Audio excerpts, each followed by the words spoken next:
BeastNet is brought to you by James Safety Services in partnership with OCR Buddy and OCR Strong.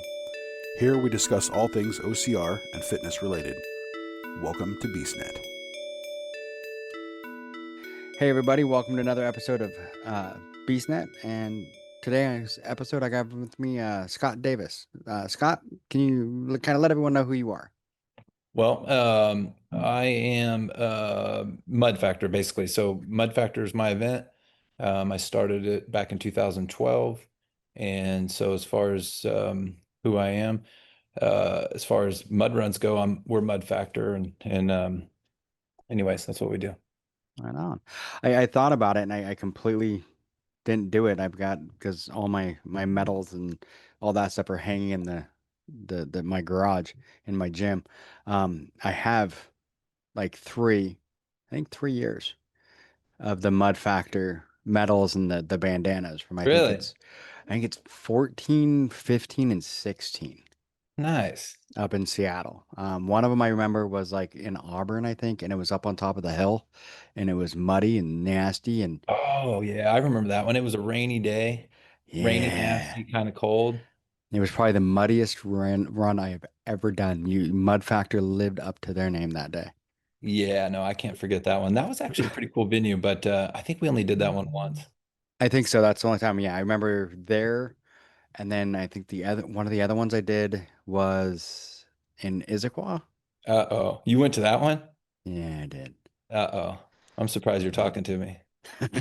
That was literally, of all the events we've done over the 14 years, if that's not the worst, it's got to be one of them. That was one of the worst events we've ever put on.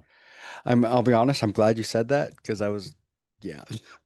And no, it It, was embarrassing. That place I, was absolutely ridiculous. yeah, I was very underwhelmed on that one. I think That's because putting it nicely. I had, I think I ended up like, there was mud on my shoes at the end, and that was it. Like, there Yeah, was like, we barely pulled that off. It yeah, was absolutely ridiculous. you could tell that the venue pretty much was like, oh, yeah, no, you can't do any of that. And it's like, well, Well, that's, even where they let us, I'm not going to try to throw them under the bus completely. It was definitely 60% my fault. I visited that venue in the winter and it was covered and it was just different looking and it was grown over with weeds and stuff. And basically, I didn't realize how ridiculously rocky the dirt was. hmm It's basically rock with a little dirt yeah. in it. And when I showed up for that event, I remember cruising around on the four-wheeler and I think I called my wife and I said, I think I got to cancel this event. There's just absolutely no way. This is ridiculous. So anyways, long story short, obviously I did it. And I usually am a little overly confident that I can pull something together.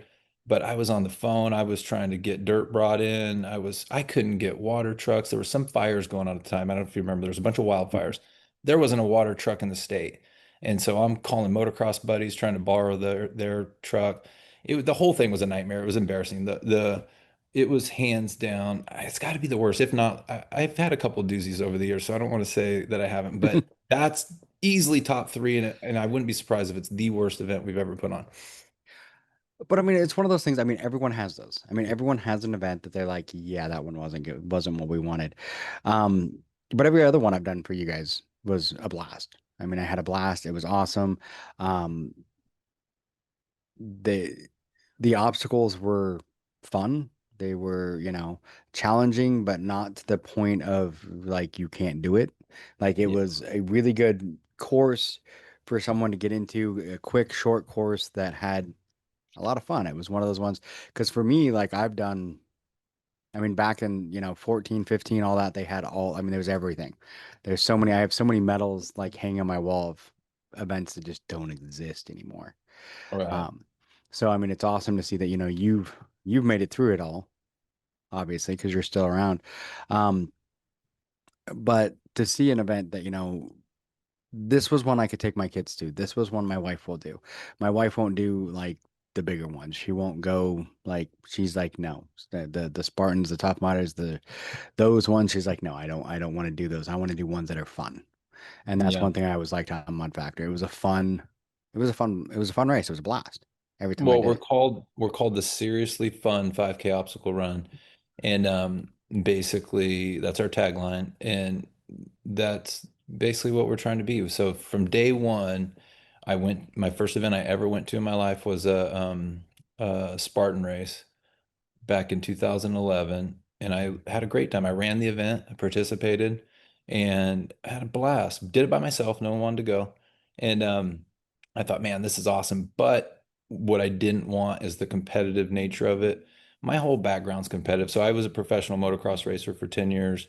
I owned motocross tracks after that, and I love motocross and I love the competitive nature of it. But for the run itself, when I'd been running these motocross tracks that I had for 10 years and I saw an opportunity to do a mud run, I thought, hey, this is great, but I want something my wife and my kids would want to do. Mhm. And so from day one, and that was the mission. And then back in the day, the insurance company, it was a new industry, so the insurance companies were having a hard time putting their heads around what they were insuring. It was difficult to even get insurance. It was very expensive. And when I asked them from day one that I wanted to have kids, they weren't even talking about, they were absolutely not. So it was, 18 and up. And anyway, so basically I said, hey guys, I'd like to do this, but I'd like to do kids. And they said, hey, the insurance company said, if you can get through a season with no losses, basically, then we can talk. And so after the first year, I think, I can't remember the exact numbers, but they let me dip down into the, 12 or some lower age. And then for the third year, they said, hey, okay, we can see that you're not a hack and that you're not getting people hurt or not having any issues as far as people making claims. Well, I'll let you can do whatever age you want. So we decided to do four and up, and basically that's pretty young. But I knew, every kid's different. Some 4-year-olds are Yeah. pretty rugged. So my kids happen to be about that age. So I thought, hey, my kids can do this. So, and they did. The first runs that we were allowed kids, my kids came and did it, and I was like, okay, we're good. We're gonna be fine.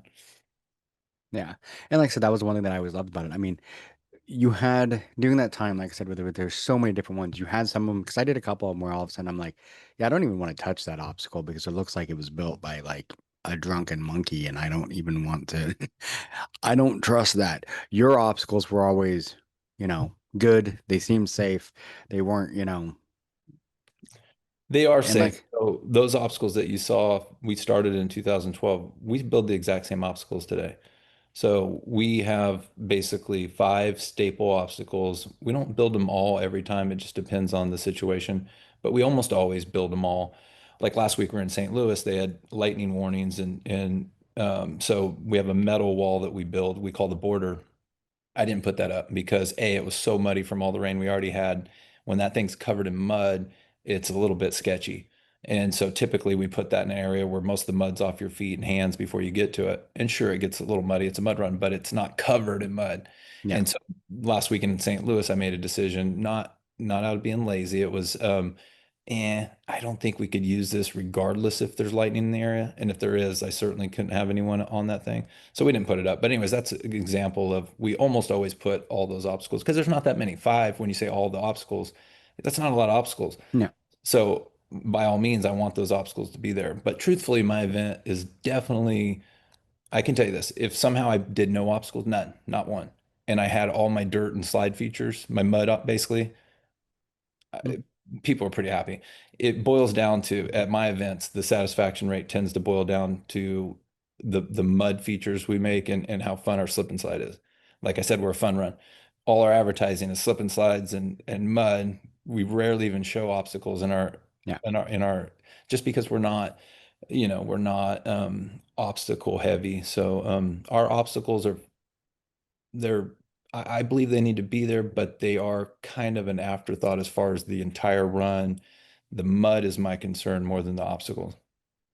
Which makes sense. I mean, your name is Mud Factor. And then, like I said, that's one of the things, like I mentioned my wife, she doesn't want to do like any of the bigger ones.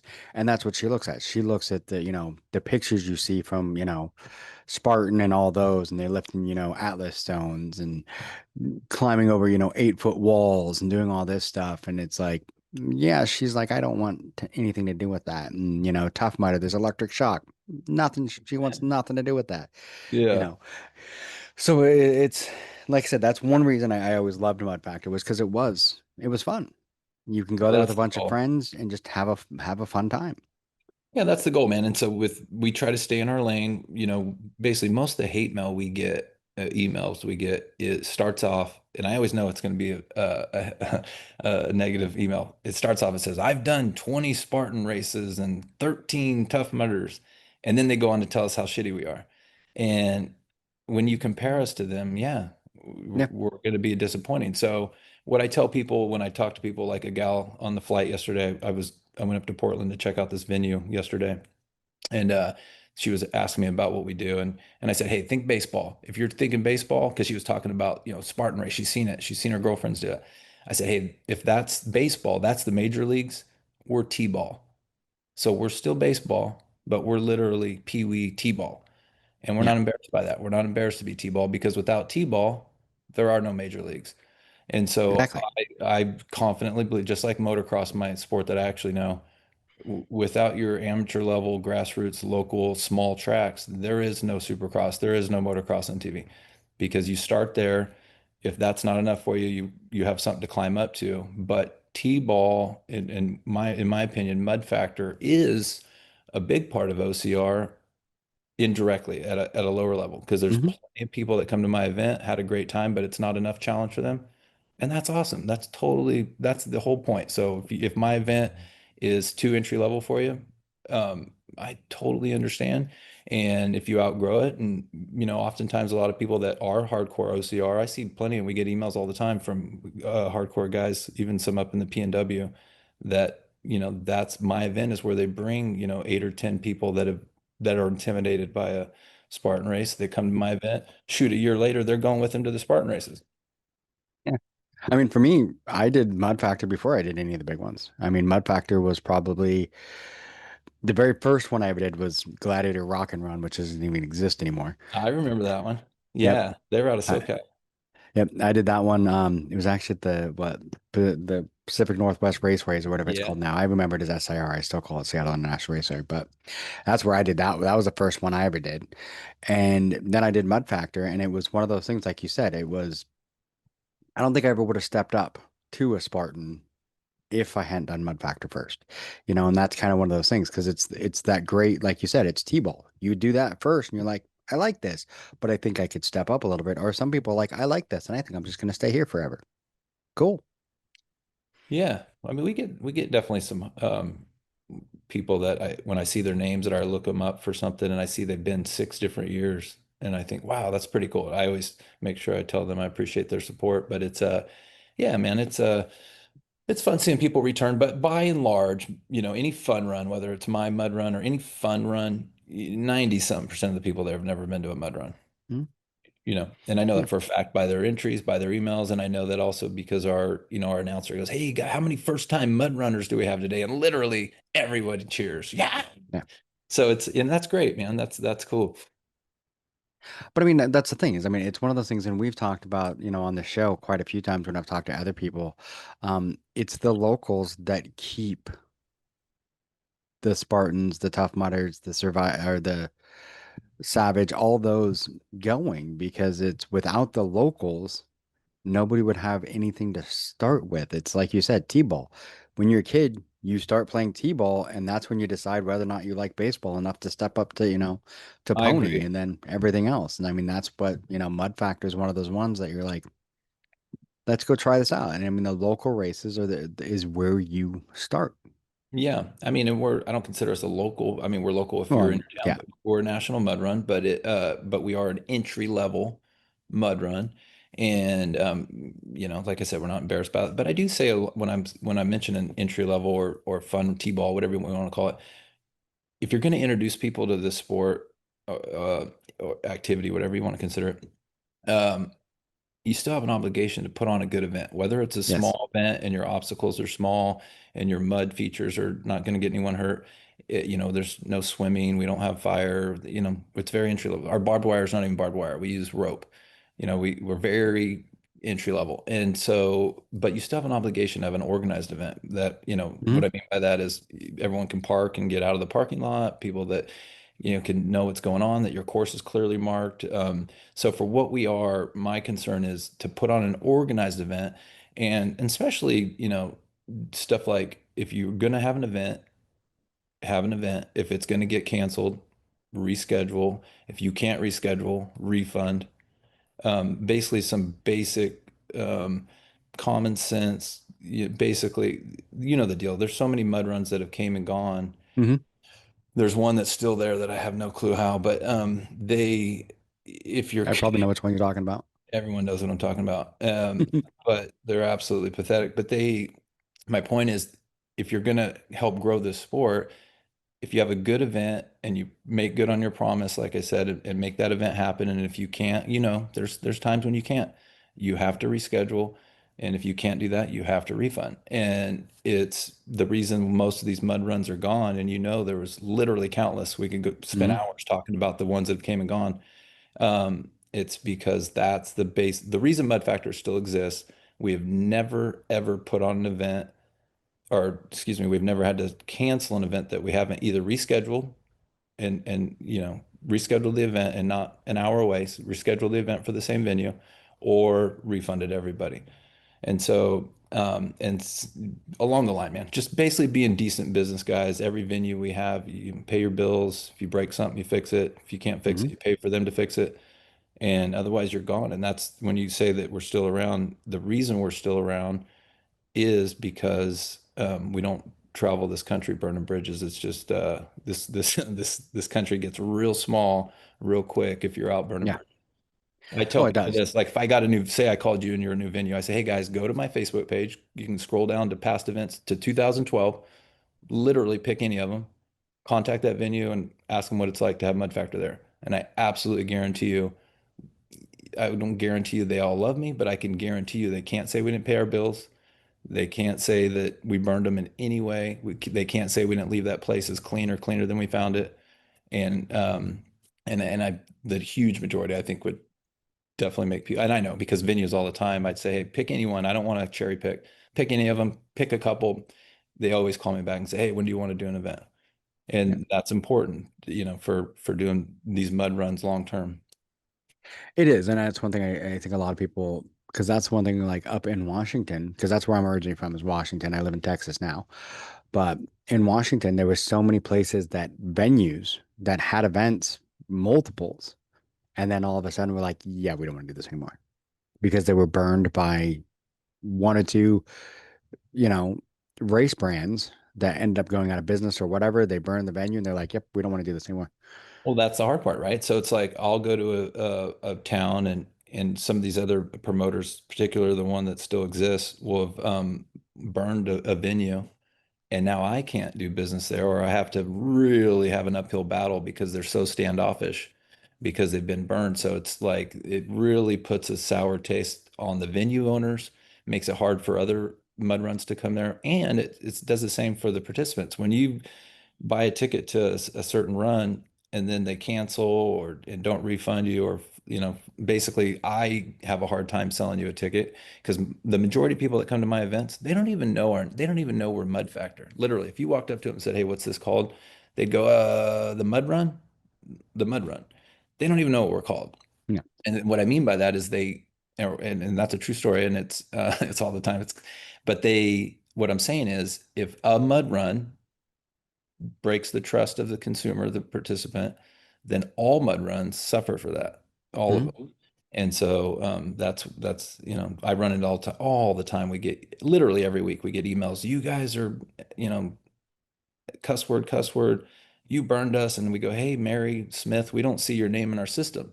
Can you please help us out? There, screenshot any sort of email you've ever had with us, and boom, it's a screenshot from a different mud runs literally all the time, and it's just kind of frustrating. Yeah. No, I could see that. I mean, it's one of those things because I do, one of my hobbies is comedy, and I've seen that with comedy venues where all of a sudden someone goes to a bar, they convince them, they're like, hey, we should do a comedy show. And then the person has no idea what they're doing. They burn the venue. And the next time one of, a producer like me who's done other shows walks up and says, hey, we should do a comedy show here. And they're like, nope, we tried that once and it was horrible. You Yeah. know, no, they Yeah. didn't pay their bills. They didn't pay, they walked out on the check. They did this, they did that. And it's like, awesome, Same so deal. yeah. Yeah. Well, shoot. What else? I'm talking a bunch of negative stuff about mud runs, but We have, but I mean, but it's kind of one of those things. I mean, we talk about the negative stuff, but I mean, that's where Mud Factors is different. Like I mentioned that local, which it's really not. It is a national, but it's that step up from a local, where you have the local that tries to put on a good show, may not be the best quality, everything else, and then Mud Factors that step up to that national, like you know what you're doing, you put it on, you know, you're gonna do what you can because, like you said, it comes down to what people remember, and that's the one big thing. Like, for me, I've had this conversation before. All my medals could disappear tomorrow, but I'll still have all the memories. I'll Mhm. still always remember that. I couldn't tell you which year of the medals that I had from Mud Factor was that Mud Fest in Auburn, but I remember it very well. Yeah. Or which medal I got that day, but I remember the event. So, Hmm. Yeah, that's cool. and I mean that's what you have the memories and everything else, and I mean putting on the great show. Where Well, do it's the you? same thing from both ends of it too, because like you remember a good event, we remember good events, and so my little crew, we don't ever go anywhere without wanting to do the best event we can. If you're a comedian, you don't get on stage wanting to bomb. No. You want to kill, right? We want to kill. Do we always kill? No. We want to. And Yeah. so that's where over the years I've ruffled some feathers in the OCR community by telling people to fly a kite. And it's because when you basically, let's say comedy, you get off stage and you gave it your all, but you just weren't funny. Yeah. And now It someone's happens. in your face saying something to you. That's me. And not unlike a comedian, I've just been physically working for 4 days. I'm beat tired. Some guys at my face telling me that we suck. And yeah, I've clapped back a few times over the years and told guys what I thought about it. But it's tough because we want to do a good job. We don't go to events ever and travel and fly and share hotel rooms and get up at 5 in the morning and be at work by 6 to go bomb. It's just not what we do. I look at that course and I think of how it could be more fun or how this can be more fun. And that's the goal always. Most of the time we hit the mark, but obviously there's plenty of times we don't. And there's plenty of times when I give it more effort, like that one we talked about earlier. That Hmm. was more work to do a crappy job because it's pure rock, and that's my bad for even taking that venue. But it's some of those situations where you've worked extra hard. It's like you worked extra hard on Thanksgiving dinner, but you burnt the turkey, right? The turkey's burnt, but it doesn't mean you didn't work hard on it. So it's just it's like any I bet it's like any profession, but it's we Right. go and try to put on a good event wherever we're at. Yeah. Well, I mean, the thing is, I mean, like I said, being from Washington, I know how Washington is. If you go out there in November, it looks completely different than it does in June. Right. I mean, I've been, one of the events up there that does the same like venue two different times of the year. One time of the year, it's a complete and total mud fest where you're in water up to to your shoulders, and then do it again in September and it's complete dry. Really? So I mean, it really depends on where you're at and what the weather's like. Yeah. So, but I mean, and you can't change that sometimes, and sometimes stuff like that's going to happen. But so Yeah. where do you have? Because you say you're national. Where do you have events? Pretty much all over the United States, correct? We not all over. We don't do the East Coast. We're not in DC or New York, and Hmm. really we haven't even been to Miami in a few years. We've done all those markets, but this year we actually almost got some venues up in New England. But anyhow, so our farthest event is Ohio. We're in Columbus, Ohio. Our farthest east. We do a ton of the Midwest, ton of Texas. We do probably more events in Texas than anybody. We do Oklahoma, Nebraska. Last weekend was St. Louis. The week before, we did two events. We did one on Saturday in Tulsa and Sunday in Wichita. And then we're all over, man. So a lot of the West Coast, we do Denver. We're even doing Cheyenne this year, a new one we're trying out. We've got Portland area coming up next weekend. And Nice. actually, next weekend is Portland on Saturday, and then Eugene on Sunday. And then we even do Anchorage, Alaska every year. We're the only mud run that goes up to Anchorage. We've been going up there since 2013 or 14. So that'd be a fun one. It's a fun event. It's not the most impressive event as far as actual mud runs go, just because we're in a beautiful park right next to the airport. So we literally can't dig. I Yeah, can't dig anything into the ground. So all our dirt features are above ground, which we basically over the years, we every year we get another 80, 100 yards of dirt brought in. So now by now we've got like a mountain there. So I do have material to work with. So I definitely get them covered in mud in a few places, but it's not mud heavy. There's only a few places around the course they let me make some sections of mud features. yeah, We have a cool slip and slide there. That's actually kind of a saving grace there. But just being there, we just like going there. That's not a huge event, but it's just the whole crew. We literally look forward to going there all year. that's awesome. I've But always wanted to go to logistically, Alaska. it's tough. When you try to do a run up in Alaska, logistically, it's tough. We don't really have any, we don't have a truck up there. Like on the lower states, we have trucks that go to the events. And up in Alaska, we fly up there with backpacks and a suitcase, and basically everything we have to put that event on is at the park. They let us use the an old military bunker for storage. So over the Nice. years, we've accumulated quite a bit of stuff there. But Anchorage is kind of like the retirement home for all like say we have a cargo net that's getting pretty, had a lot of use on it, or a starting line banner that looks like a pirate's flag. That stuff ends up in Anchorage. It kind of a retirement home for it where it still gets to get used once a year. Hey, Even it still all the gets you. audio speakers, you name it, everything's up there. Hey, you got to do what you got to do. I mean, which is cool that they let you store everything up there. I mean, because that was one thing that I was thinking. I mean, because I know that's why a lot of people don't do Alaska or, Hawaii and places like that because you have to ship everything there or get it local. Yeah, you have to have a pretty big event there to even break even. It's tough. Our first year we went there, we actually killed it. We went there kind of accidentally back in 2013 or 14, and when I say accidentally, I just went up there for vacation, and I was walking around this park, and I ended up running into the guy that runs the park, and we started shooting the shit, and he said, why don't you bring your run here? And I said, man, that'd be tough to get stuff 3,000 miles up there, and he goes, well, and basically he encouraged me to do it. He goes, man, this is a very fit community, very Hmm. outdoor oriented. And so he kind of talked me into it. And the first year we went there, I think I know we had over 6,000 runners. So it was a really good event. I would have been happy to get 2,000 there. It's not a big community, population wise. So anyways, we kind of knocked it out of the park. And since then that event settled way down. I think every year we barely ever hit 2,000 anymore there. I think last year we were probably 1,500. And Yeah. that's, kind of, it is what it is, but we still enjoy going there and we have a fun little event there. It's just cool. Being in Alaska is pretty awesome. Yeah, I've always wanted to go there.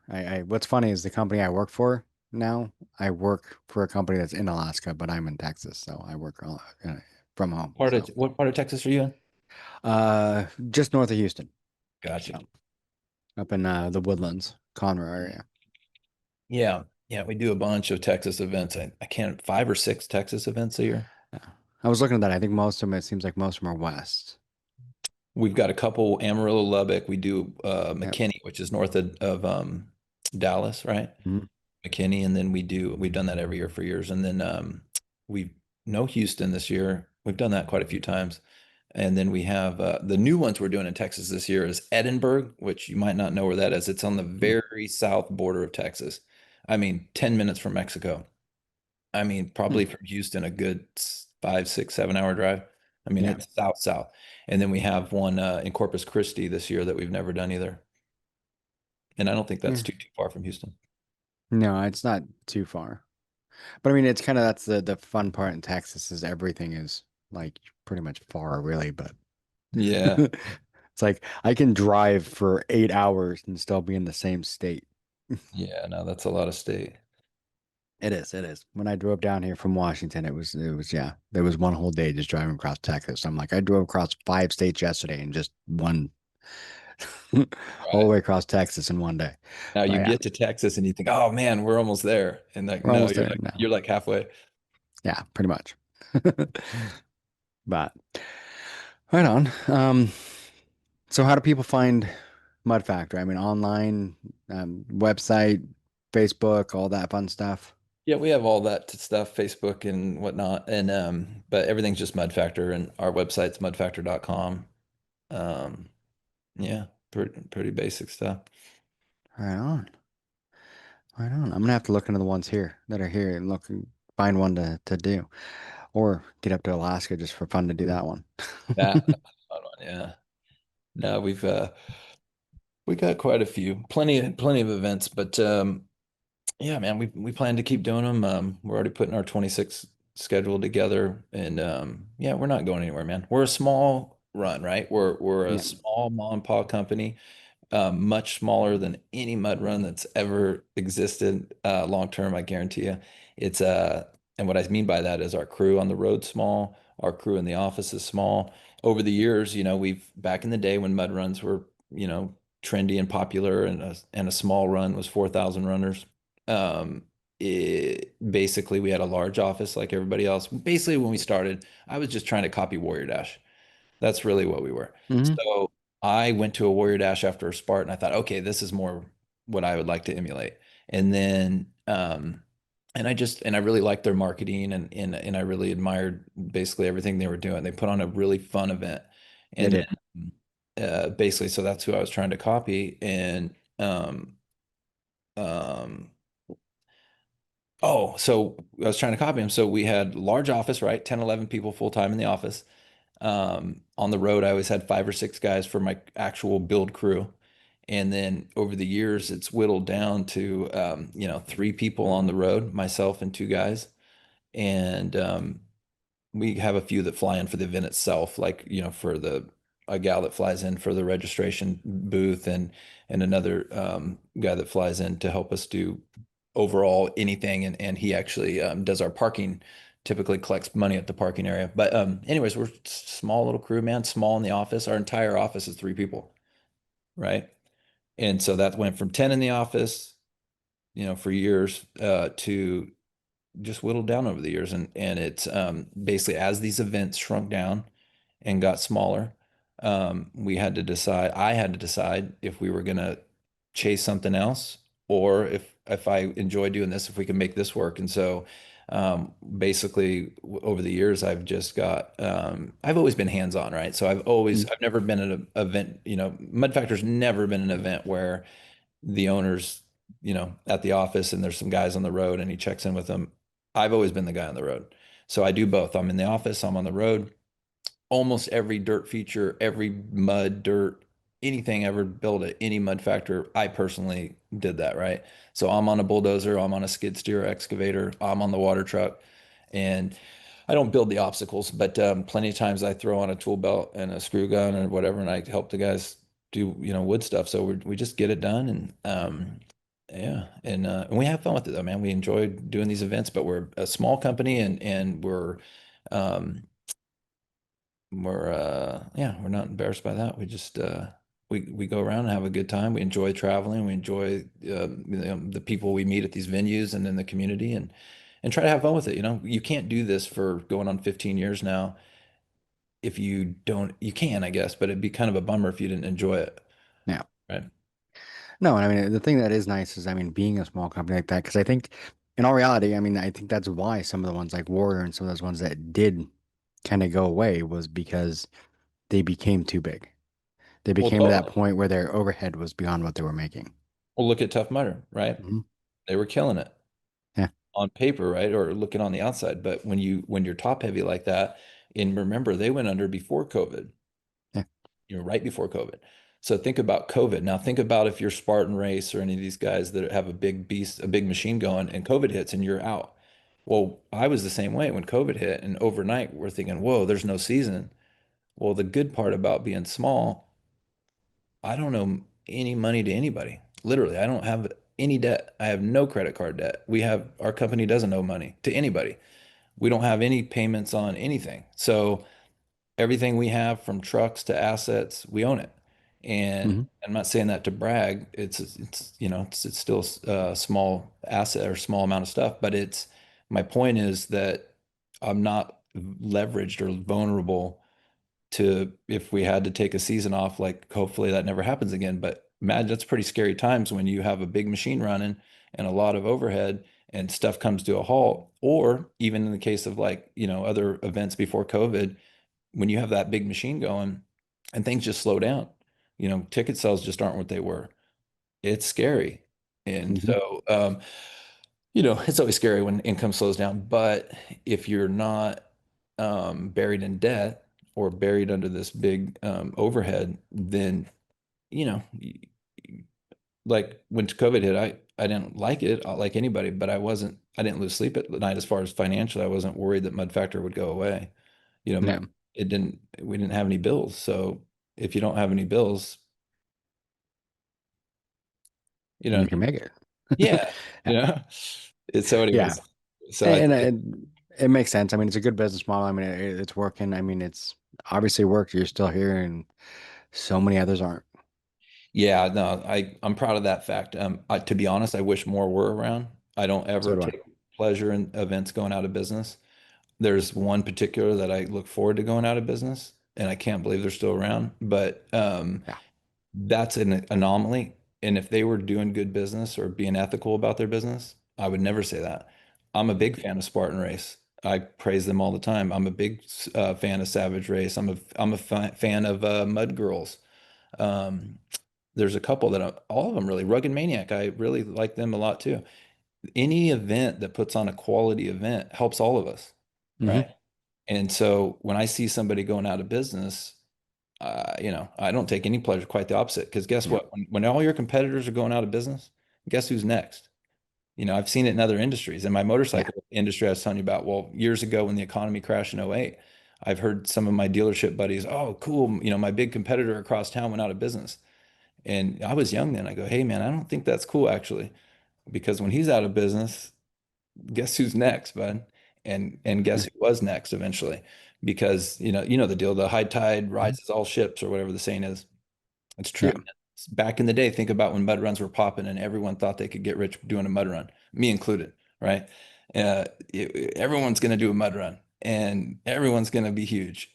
Well, that's a good spot to be in because that means there's a lot of interest in these events. So, anyways, like I said, I want all my competitors to kill it. I want Spartan to crush it. I want anyone doing business right now. I just want them to do a good job so that we all have the benefit of the trust from people when we try to sell tickets. And no, man, that's it's a good thing when you know you want these we want these mud runs to succeed. I don't wish it any ill upon any of them that are out there doing quality events. Yeah, I mean that's the thing. I mean it's the quality because, like you said, when we were talking earlier, if you have a low quality event, people don't see the name; they just see Mud Run. That's So all it. of a sudden, it takes everybody out, and all of a sudden, everyone's like, "Oh yeah, no, I did one of those. It was horrible." And I'm like, "No, you did that event, and that event was horrible." You're right. And when you're seeing comments on Facebook about, oh, they took my money and I can't get a return call or return email, that hurts anybody. That'll hurt Spartan Race. That hurts everybody. Hmm? It's not good. It's not a good look for the industry as a whole. And so anyways, we could go on and on about that, but Oh yeah. no, I want all the mud runs to do well. The mud runs, like I said, most of them are gone, but you're into this, probably know more than I do about them. There's literally countless mud runs before, even Hmm. trying to do a national thing. When I say countless, I mean that literally. There was Yeah. too many to count. And not I have fingers to count I can keep a finger or two left over to count mud runs that are doing a national mud run program right now. That's a big difference than 10 years ago. Yeah, it is. It is a big difference. And I mean, it's one of those ones. Some of them are quality, and there's, like you said, there's still one or two out there that how they're still in business is a good question. It shows that I don't know anything about business because I would have told you that particular business a few years ago. I thought there is just no way. I don't see how they have a credit card processor. I don't see how Facebook allows them on there. I don't see how their Yeah. ticketing platform allows them. And shows what I know. So Yeah. Because they're I will still tell you this. somehow I'll, they still somehow exist. I'll tell you another story that you might get a kick out of. So when I started Mud Factor back in the day, I idolized Warrior Dash, right? Hmm. Thought Tep Mudder was pretty cool, but I thought they were a little too cool. So I kind of saw that being a bad thing for them long term. Um, but Spartan Race, I told everyone at the office, these guys are going out of business. They'll never make it.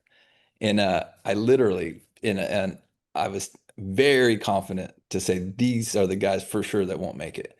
And and basically obviously I was very wrong. And I'm glad they made it, but and I'm glad I was wrong. But it showed me that, I have to be confident in business about my decisions. Otherwise I never would have started a mud run. I Yeah. only knew about mud runs for a few weeks before I started Mud Factor. And literally the whole timeline, I've never even heard of a mud run. 3 months later, I had 14 venues booked across the United States, had rented a commercial building, had hired IT guys, graphic designers. 3 months earlier, I didn't even literally know what a mud run was. So, anyways, what I'm saying by that is I've always had to be, if we're playing cards or poker, at least I got to be confident in my decisions. They're not always right, but I would have bet any amount of money that Spartan was going to not make it of all the big guys, and they made it better than anyone. So it just Yeah, shows, what do I know? But they've done a good job. And I they understand have. now. I understand now how they've made it. And I've been to a bunch of their events, and they do a hell of a good job, man. They do. They've been the ones around for a while. So, I mean, I've done a lot of those, but definitely gonna have to get out and do another mud factor I just got to, to go do another Spartan, actually. It's been so many years. Um, yeah, I truthfully don't know what they're doing nowadays, but I can't imagine they're doing anything worse than they were before. It was impressive, man. They did a lot of work, a lot of good stuff. yeah, yeah. They've toned down the festival isn't as much as it used to be, but Really? yeah, it's toned down quite a bit. Huh. But What do you because mean, like no stages or? I mean, there's still stages and stuff, but I mean, it used to be like, I mean, the festival was like a full-on festival, and now Right. there's a couple vendors and some food. Really, the last couple ones I've been at Huh. I wonder if it's just not as much corporate interest from all the different might be. products and vendors. I Yeah. could see that because we have the same thing. It's definitely been our festival areas. It's a pretty big word for what it is. It's literally a few vendors. We almost always have a branch or two of the military there recruiting, and a couple food vendors, and truthfully, our snow cone truck, those Kona Ice guys, they smash it more than anyone at my events because it's a running event. We got kids, and Hmm. after some of the food vendors will get upset, and a lot of them do fine. But I go, well, think about it. You just ran, or especially this summer, it's hot. You're coming in, you're going to eat a hamburger or a big old burrito. But if you can get a shaved ice, right, or a fresh squeezed lemonade, like last week we had this gal just with a line, right? I was like, no wonder, it's Yep. 90 degrees in.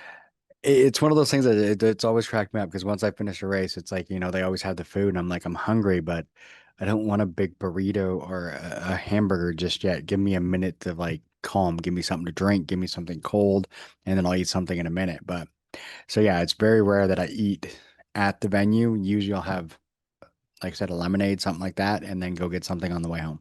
Right. Yeah, the So next weekend in Portland, I've got a guy coming from Portland that has I don't know how to say it, but it's like the a kai or a tsai or whatever they're called, bowls. yeah, It's like a yogurt and that berry, the I don't sorry, I yeah, don't know. Kaya, yeah, yeah. Yeah, I and say he I think is something like it's something weird. I've yeah, never so been he able to was say it right. he was asking me how he thought I'd do, and I go, man, actually think you'll do well because that's a refreshing, Hmm. light, kind of thing, and I think he'll do well, but we'll see. But really nice guy. He's going to be there next week. Right on. No, that'll be good. Yeah, what's funny is the shave ice always cracks me up now because my wife loves going to Hawaii and she loves Hawaii, so she's become like a shave ice snob. It cracks me up. You even say it right, don't you? Say shave ice. Yeah, if it says shaved ice on the sign, she won't go. That's so funny because I always call it shaved ice. And my buddy that has a yogurt shop that has shave ice, he came to one of my events and his sign said shave ice, no D, right? And I was making fun of him. I go, "Hey, who made your banner for you?" And he corrected me. He goes, "That is what it's called." And he was kind of snobby about it, right? And I was like, "No, I'm going to call it shaved ice." And he goes, "Well, anyone that calls it shaved ice, they don't know what they're talking, what they're doing." Yeah, So. yeah, no, yeah, it cracks me up. I never knew the difference either until like we went to Hawaii a bunch of times, and now it's like, and yeah, she's a shave ice snob, so cracks me up. Cool. All right. Well, um, I'm definitely looking forward to getting out to one of your events. I'm gonna have to look at the Texas ones to see if I can make it out to one of those. Corpus Christi, I think will probably be the closest one. So then I have to try and get into Houston next year, and then I could definitely go. Mm. Yeah, Houston. That's a good market there. We used to have a good venue there, but just kind of lost touch with the venue owner. Yeah, there's a couple good ones out here, and some of the farms and stuff like that. You can find some good places, but like I said, I'm north of Houston, up in Conroe, and there's farmland all over the place up here. But yeah, Hmm. Well, shoot. Well, what else you got? Is that it? I think that's about all I got. Unless you Cool. got something else you want to tell the listeners. Um, mm, I don't know. I think I've ran my mouth quite a bit here. I That's don't what we're think they here want to for. hear anything more from me. I will say, if anybody's listening that's been to our event before, I appreciate you guys coming. I appreciate you being out there. I hope it was fun. And yeah, man, I genuinely, I make a very good living traveling this country. My family has a very nice living, putting on mud runs for people all across the United States. And the older I get here, pushing 50, man, I do appreciate what I get to do for a living. And yeah, we don't, like I said, we don't always knock it out of the park, but there's never an event that you will go to for Mud Factor that my intention is not to give you a very good entry level mud run at a reasonable price. And I will say that actually, while I'm preaching here, I want to mention this because I think it's important. Mhm. Mud Factor started in 2012. Our tickets started at $29 and for early bird and 35 and up. Here we are 14 years later. Mud Factor early bird tickets start at $29 and for the most part are 35 and up. I have never raised the prices of our entries ever in 14 years. Everybody knows what this economy's done in the last 14 years. Everything from venue prices to flights have doubled, ambulances have doubled and tripled, on and on and on. Porta potties, lumber, and I've literally never raised the price of our tickets a single dollar. The only thing that's ever raised at Mud Factor since day one is we were $10 to park. Years later, I think 2018 or so, we went to $15 to park. Now, after COVID, we went to $20 to park. And that's one fee that has doubled, but that's a fee that's mitigated if you want to, if the $10 is really going to be a problem, you can go with your buddies. Almost nobody Mhm. goes to Mud Factor by themselves. Yeah. And so what I'm saying that is, I understand money's tight for all different people, but I've done my part because, like I said earlier, I make a good living and I've never felt the need to raise our prices simply because I thought I could grab more money out of people. In fact, I've done the opposite to make sure that plenty of people that come to Mud Factor are not rolling in dough. And the families that come there, when you have, 3 kids or 2 kids or whatever the case might be, still even at $40 a ticket, still a couple $100 day for you. And I've tried to always be respectful that that is a fair amount of money to bring your family out. And I understand that going to skiing or going to the movies costs a ton too. But I'm saying for what we offer for an entry level mud run, I've made it a point to never raise my prices. Even every year, my accountant says, Scott, you've got to go. If you don't raise by 2%, you're actually lowering your prices. This is for years now, right? And I say, John, am I paying taxes? Are we making a profit? He goes, yes, you are. I said, then leave it alone. So we Then we're good. don't raise our prices. And I'm not trying to sound like a superhero here, but I do want people to know that I do want families to be able to afford to come to our event for as long as we're doing it. And so Yeah. that's it. The only reason we've ever raised parking is because we literally, no nonsense, no bullshit. Without the few extra cash money at event day, we couldn't have, basically, it is to the point where if we didn't have that extra cash on event day, we just can't do these events and pay Yeah. people well that work for us. Which, I mean, it happens. I mean, but it's one of those things. I mean, you look at some of the other ones, and I mean, 150 per person. And I get it. When you're Spartan Race and the amount of production they do, I will say Yeah. that that's not gouging. That's actually, they earn that money. They put a lot of event on for you. And same thing when you come to my event, the level of production.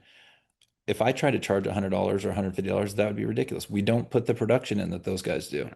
right? So I No. think what I'm trying to say is a fair price for a good event, and that's what I would want people listening to know that I I've made it a point to I want my event to be as family friendly, and that means even on the pocketbook, as possible forever. And I think 14 years of not raising your ticket prices of dollars is all I can do as far as being authentic about that goal. Which is amazing, which is awesome. I mean, because that is one of those things that, I mean, a lot of times that's what keeps you from doing it. I've had so many people that I'm like, hey, come on and do this race with me. They're like, I just can't afford it. But if Yeah. you're like, hey, come on and do this race, it's going to cost you $30. Cool. Where do we sign up? Yeah. Yeah. Yep. Yeah. No, it's a great event. I appreciate being able to put these on. I appreciate people that support our events, and Yeah. that's it. Right on. Well, hopefully I'll be able to meet you in person out at one of these Yeah. soon. So, Thanks for having me on, man. I appreciate it. all right, perfect. You have a good day. I'll talk soon. I will tell you one last thing. Uh-huh. 14 years Mud Factor, right? You know Yep. how many Mud OCR podcasts I've been on?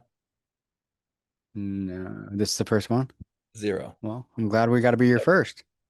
So we're gonna have to get you on here again later. So I once just we, want to say that's pretty interesting, right? Because there's not that many mud runs out there. no, And this is the first time I've one time I was invited, but the guy stood me up. And that Davis guy, I forget his name, Davis, I know because I'm Davis. And he invited me on a couple years ago, and then and never logged on, and whatever. But anywho, so this is the first one we've actually done, and I just think that's nice. pretty interesting for there's really not that many mud runs out there. No, no, there's not. And it's, yeah, I'm surprised. I'm surprised we haven't had you before. Yeah, Don's the one who does all the scheduling because I'm just the voice. He does all the good stuff. So Well, nice meeting you on Zoom, man. I appreciate the time. nice to meet you too. And thank you for, coming on. And like I said, Anytime. hopefully I'll get to be able to meet you in person soon. You're always welcome. If you see an event in your neighborhood, or close to by, you're always welcome. Just you know how to get a hold of me. Oh, you got it. All right. All right. Thank you. Perfect. Yep. Talk soon. Bye. Thanks for listening to the BeastNet podcast. If you haven't done it yet, find us on Facebook, like and share the podcast. Give us a review on iTunes or Spotify. All these things will help to expand the show in the future. Don't forget to subscribe and let us know what you think and what you'd like to hear.